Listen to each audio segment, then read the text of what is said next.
Welcome back, legends. I hope you're all fantastic. It is getting towards the business end of the year, which means it's summertime down here in Australia. All the sleeves on my shirts magically disappear, and it's getting close to Christmas.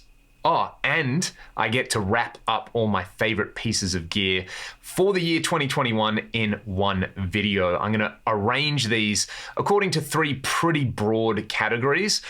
The first one being, did it inspire me to want to make new music or new guitar noises? The second one, was it useful? Was it something that I used on a lot of recordings or a lot of gigs? And the third one, because not only am I lucky enough to play music for a living, guitar and music is my main hobby as well. Was it something that just impressed me because it sounded really nice, or it was like a guilty pleasure, or it was just a particularly impressive product? So they are the three main criteria to keep in mind with all this gear. And I've also tried to curate this so that I can showcase why I like this gear and why I think you will all like it. A very quick disclaimer before we dive in. Some of the gear that I'm about to feature was sent to me by the manufacturer. Some was sent to me by viewers of the channel and people who support me on Patreon. Some was loaned to me, some I bought outright. And while this is not an ad and is not a sponsored video, you should probably just treat it like one anyway. So let's dive straight in. I've tried to narrow the pedals category down to 5 particular pedals that I really enjoyed. And we're gonna start with one that I think is just pure fun and something that I can do with other pieces of gear that I already have, which is why I ended up sending it back. But I think it's something that would appeal to a lot of people who watch the channel. And if you're into guitar synthesis, but you don't really know anything about guitar synthesis, you just want to pull some awesome old school sounds, the Boss SY200 really scratches that particular itch. It definitely sits in between their SY1 and SY1000 units. I've demoed both of those, and the SY1000 is incredibly powerful as a guitar synth and an instrument modeler, but you really need the Roland GK pickup to get the most out of it. And then the SY1 sounds really good, but you can only really use one sound at a time. The SY200 gives you MIDI, it gives you presets, it gives you the 200 series pedal format from Boss, and you know, I did also just have to include something from Boss. It was kind of like a flip of a coin, whether I talk about the SY200, their IR200, the 40th anniversary Super Overdrive, or the brand new RC600 Looper, which I am going to do a very in-depth video about soon. But the SY200 is just really fun, and I think a lot of people will really enjoy it. So if you missed my demo of it, here's a little bit of the track that I made with it.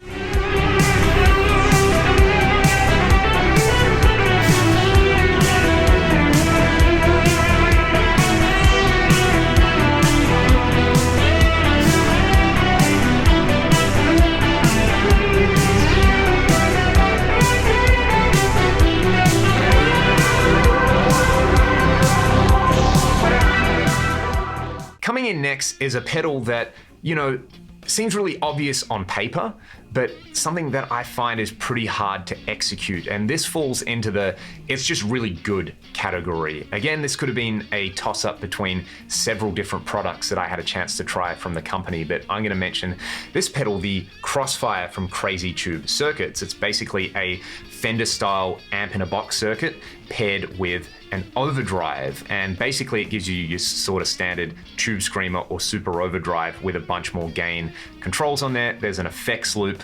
They marketed this as SRV in a box. I chose to focus on some slightly different tones because I figured every other reviewer was gonna do, does it do SRV in a box? But for this video, I wanted it to do SRV in a box. So here's my take on Tightrope.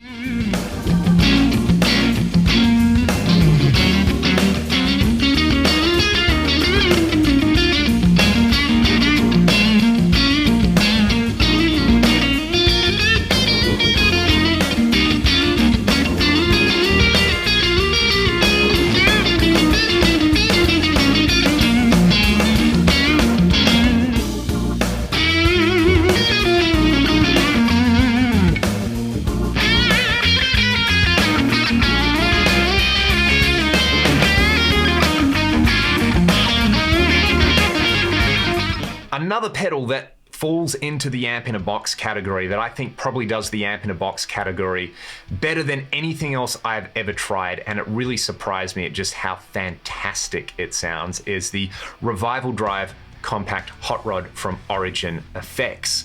It's basically the late 70s, early 80s Marshall sound in a box. To me, it does that greasy Tony Iommi thing so well, and I've been enjoying it so much just DI into an IR that I figured I would write a quick little kind of Sabbath-inspired track so we can all hear it again.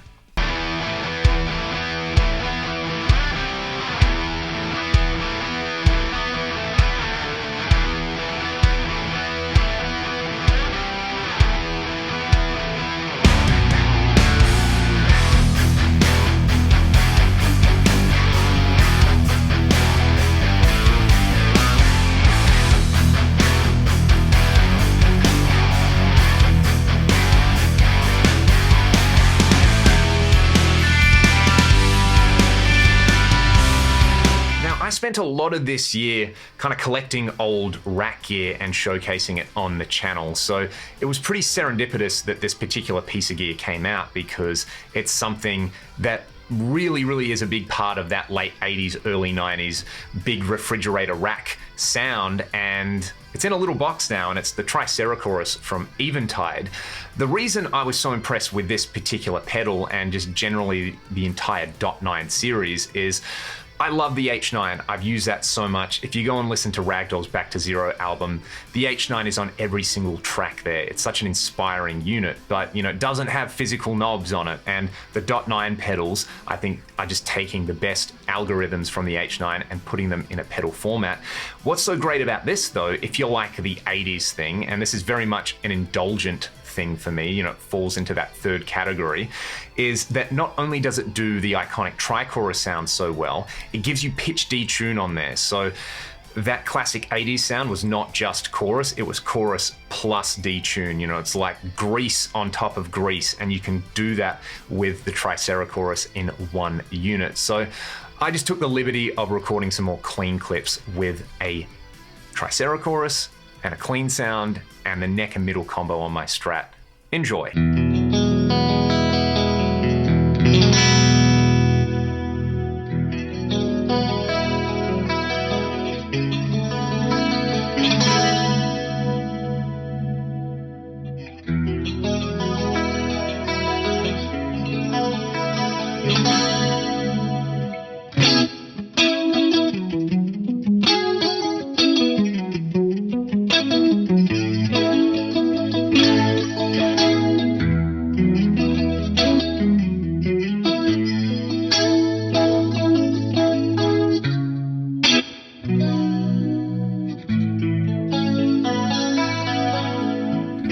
Down my favorite pedal this year though, and I feel like this is one that has flown under the radar for a lot of people, is the Source Audio Ultrawave. This thing has massively inspired me to make new sounds. It is one of the filthiest sounding distortions I've ever tried, and the fact that it gives you multi-band distortion, compression, tremolo, kind of sequencer style effects, the fact that it's stereo in and out, or the fact that you can run two totally independent engines on each channel or cascade them into one another, just makes this such an amazing device in my opinion. It is such a small little box and it looks so innocent, but it has so much depth, and either using the computer editor or the iPad editor, you can really dive deep and design distortion sounds that you wouldn't hear anywhere else. My main criticism with this particular pedal is that, after using things like the Fractal Audio Axe Edit for their products, the editor does seem a little bit clunky. I hope that's something they can work on in the future, and there's several little things I wish they would add in a firmware update. But as just a pure filth monster and kind of like a studio secret weapon, I absolutely love this thing. So I'll just kind of replay a couple of little clips I made when I did a deep dive video, and then I'm just gonna double track some guitars with different presets on this on an old Ragdoll song and let you hear the filth in all its glorious detail.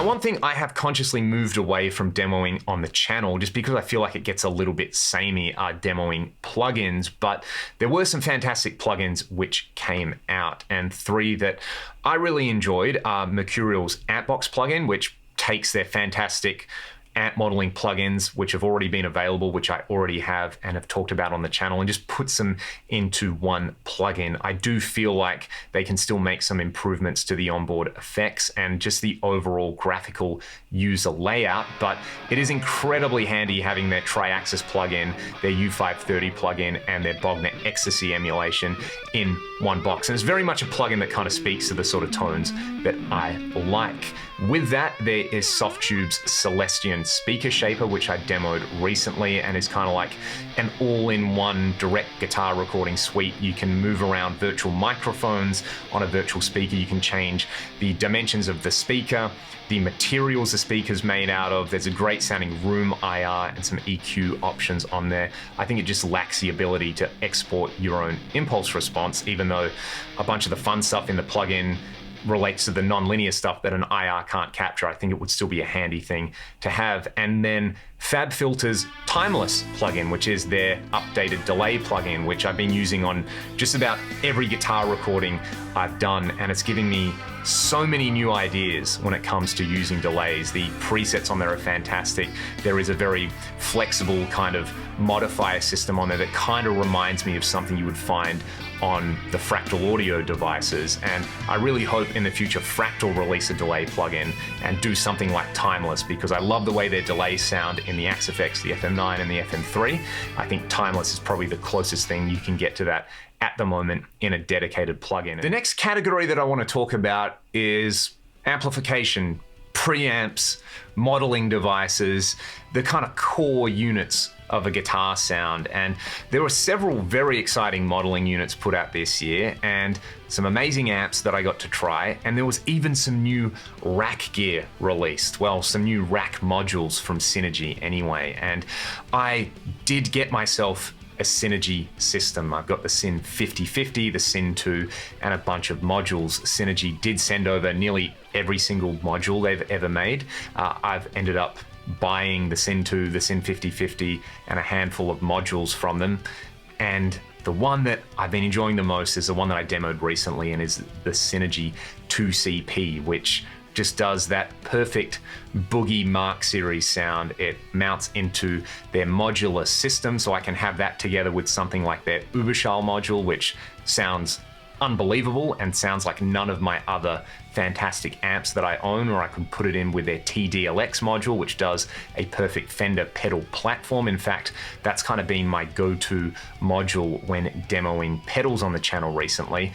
And just the way it kind of works with all the crusty old rack stuff that I've got, it's great to have something that is really flexible and reliable and consistent when so much of the old rack stuff and old rack preamps that I love very much not consistent and reliable anymore. So what I'm going to do to give you a demo of some of the fun rack stuff that I've put together, I'm going to use the Synergy 2CP, I'm going to use the Lexicon PCM81, which I got at the start of the year, and the Eventide Eclipse, together with one of the most useful pieces of gear that I bought this year. It's a Samson SM10 line mixer. I do need to do a video about that because it solved a lot of problems for me. But yeah, let's just hear this Synergy 2CP together with some glorious rack effects, because that's something that I've spent a lot of time this year on the channel talking about.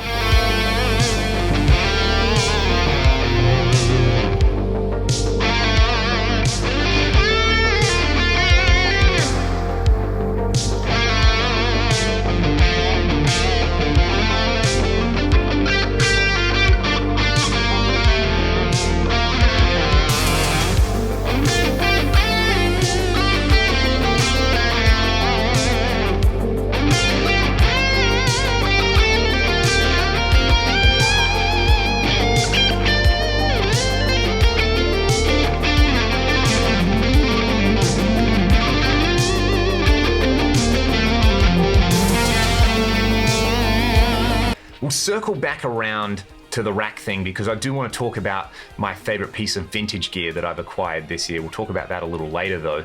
We do need to talk about this thing, which is probably the most hyped piece of gear in living memory that I can think of when it comes to guitar amp modeling. It's the Neural DSP Quad Cortex.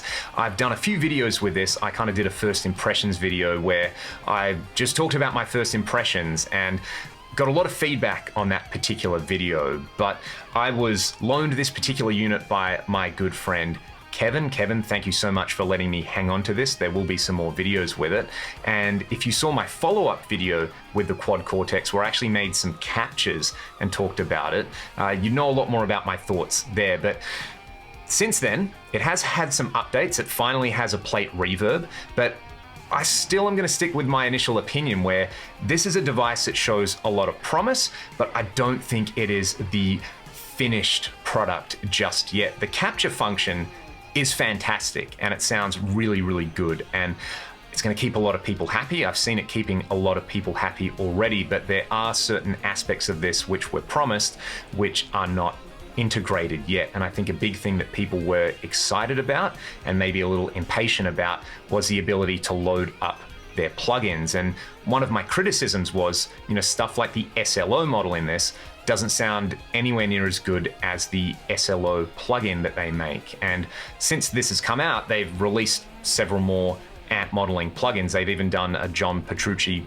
archetype plugin, while development has seemed maybe a little slow on this particular unit. I think it sounds fantastic. It is incredibly easy to use and it is very powerful, but it's just lacking a little bit in the kind of effects sections, the sort of stuff that I would think would be bread and butter for a unit like this, where you have a routing grid and where you can do creative stuff. It probably does the basic amp sounds really, really well. It is very compact and it is a beautiful piece of industrial design, but maybe it's just a case of them over-promising what would be included at launch, and it is still a little bit of a wait and see kind of product. But you can go onto their cloud and download all my captures. I have captured a bunch of rare old rack units on there, and I'll just show you this little clip from the video that I did where I played through some of my captures.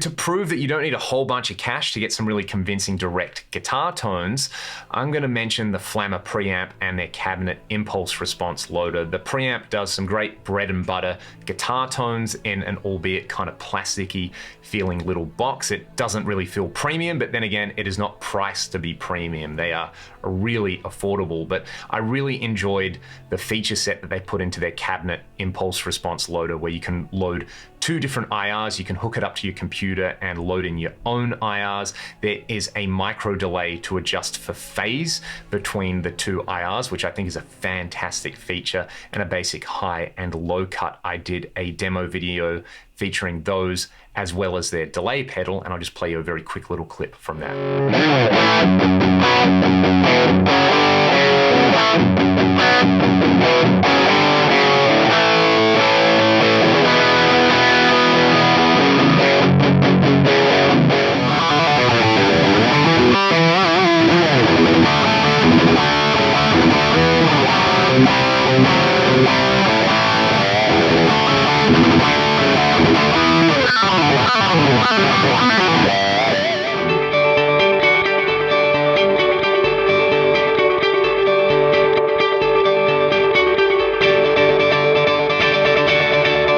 This year, I didn't actually get to try that many new guitar amps, but one that really really impressed me was the Headfirst Cali made in Melbourne down here in Australia. And Jason at Headfirst Amplification actually has their own fantastic YouTube channel going into depth on things like amp mods. They make captures for the Quad Cortex. They talk about guitar amp myths. They pull fantastic tones and they make amazing amplifiers as well. So this amp was actually sent to me by the person who ordered the amp from Jason, and I got to do a very quick demo. I had it here for about 2 days, but it was just so awesome to hear this particular sound coming out of something that was made in Australia. And a massive shout out to Jason. Go and subscribe to their channel if you love filthy guitar tones. So let's just recap a couple of little clips from the Headfirst Cali.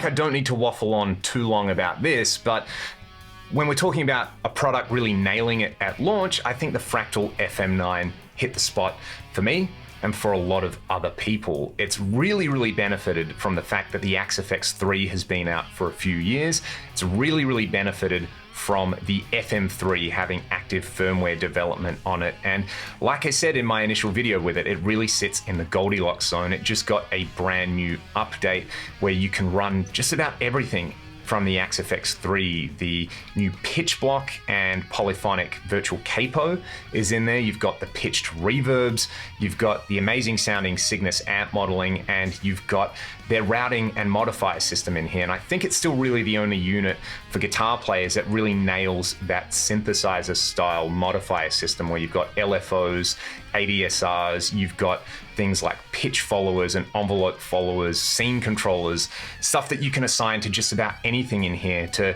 not only create really authentic and enjoyable organic tones, you can create stuff that you've never heard before. And I've released several presets and blocks and impulse responses for this, which you can grab for free. You've heard it a lot on the channel, and I feel like I don't need to waffle on too much more about it, but I've gigged this unit a lot. It's not only an inspiring unit where every time I plug it in, I really enjoy the way it sounds, but it's been incredibly useful from a gigging perspective for me to have a compact box that is so powerful. So let's hear some more of it anyway. Left me so low.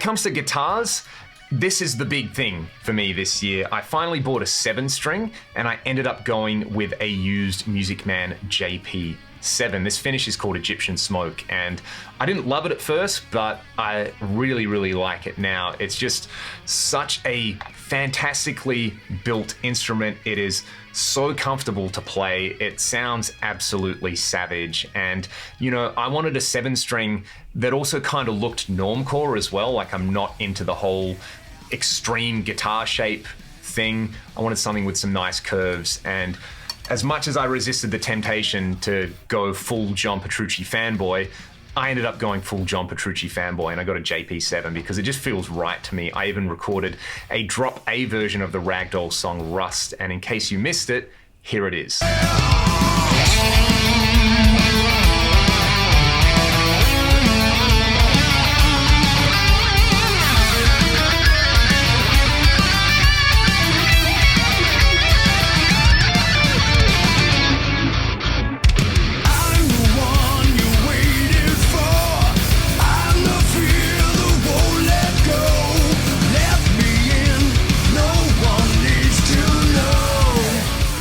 And I do want to give a shout out to Mike at Schroeder Guitars in Hamburg for sending this beast over. This is their 27 fret Marksman, and again, it fills a kind of unique ecological niche for me where it's got a really great Floyd Rose style bridge on it, and I've done a bunch of videos with this guitar. It's an awesome shade of purple as well, and it is just so unashamedly 80s that I can't help but smile every single time I play it. And it's a funny looking guitar, but I did finally go and buy a hardware synthesizer this year. This is the ASM Hydrasynth, which just feels right to me. It is a very expressive instrument with the poly aftertouch on the keys, the ribbon controller, and the very easy to use kind of layout on here. You have all your modules over here, and you have lots of encoders so that it is a digital synth that kind of works in the way an old school analog synth works. And it's a really great kind of combination of wavetable synthesis and like digital modeling of analog synthesizers as well. And again, this is something which has really inspired me to stretch myself as a musician. And every time I play it, I end up wanting to record some of the amazing sounds that are on here. Now, a lot of this year, for me, in terms of doing YouTube videos anyway, has revolved around demoing old rack gear. It's something that I'm personally really interested in, and it's been really cool to see how many people out there are still interested in this stuff, whether it's stuff like the old school Lexicon PCM81 and MPX units, whether it's stuff like the older Eventides, whether it's rare stuff like the Kurzweil Rumor or stuff like the Korg A3. And I do have to say a very special thank you to the patron saint of the channel, Mr. Brian Hook, who has sent over so many of the units that you have heard on the channel, and I would not have been able to do so many rack related videos without Brian. Brian, I love you. You're an absolute legend. Thank you so much. But the absolute coolest piece of vintage gear that I was able to get this year is the Eventide H3500, and I've done several videos with it. I won't go too into depth right here, but you know, that pitch detune on there, it is a thing of absolute beauty, and you know, it will embiggen any guitar tone. It also does so much more than just pitch detune. I've done several videos exploring the kind of modular block style setup in there. There's beautiful reverbs and delays and just so much cool stuff on there. It really is one of the few vintage units I've tried that lives up to the hype.